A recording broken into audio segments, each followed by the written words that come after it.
Alright guys and gals, this is Northman and we are back with more testing Tarkov. This time around, we're looking at weapon jamming. So to test this, I did an AK-74U at 41.7 durability and an AK-74U at 100 durability. My first raid, I was doing semi-auto shots and I did 210, realized I wanted to do a little bit faster, less changeover time, so I increased that to 360. So on average, or for the most part, only one of these was at a lower than 360 rounds per raid test, and this was all done in offline.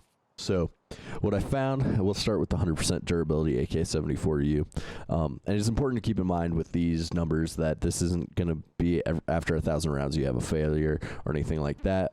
There's a lot of RNG with this. Cam actually had a failure on the first round out of the first gun, first raid at 100% durability weapon. So it can happen at any point. Just keep that in mind. To get an actual estimate of the frequency based on all of these, it would take many more shots than I did. So getting into the data, on the AK-74U 100% durability, it went 726 rounds on semi-auto before I had my first failure, and 647 on mag dumping or full auto. So drastic difference there, almost 100 rounds change before a jam.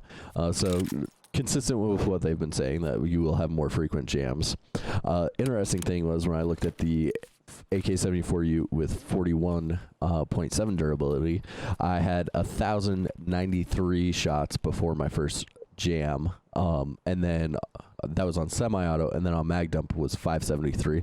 So again, not necessarily a good way to do this without having a vast amount of data and get a good average, but we are seeing consistency, at least on the mag dump, where it decreased. We increased the frequency, especially good thing to note with the semi-auto. To my second failure, took only another 128 rounds, so I had a reoccurrence very quickly, even within the same raid of testing. Whereas on 100% durability, I went through 3 more raids and didn't have a failure. So important to note, averages out to be very much where you're going to see your second failure or reoccurring failures faster with lower durability. Now we're also going to touch on durability here. So durability, it increases at a steady rate, except for modifiers. So during this testing, I used HP ammo to eliminate an ammo debuff while I'm looking at this, and seeing how semi-auto versus full auto affects durability, and there's no change between semi-auto and full auto on durability. You get a 0.02 baseline reduction, at least with the AK-74U. But there are ammos that will either increase or decrease that reduction in durability. And we know suppressors will as well. So keep that in mind when you're selecting your loadout. You may actually want to go for a different ammo if you're going suppressed to mitigate the durability loss on your gun. Just something to keep in mind.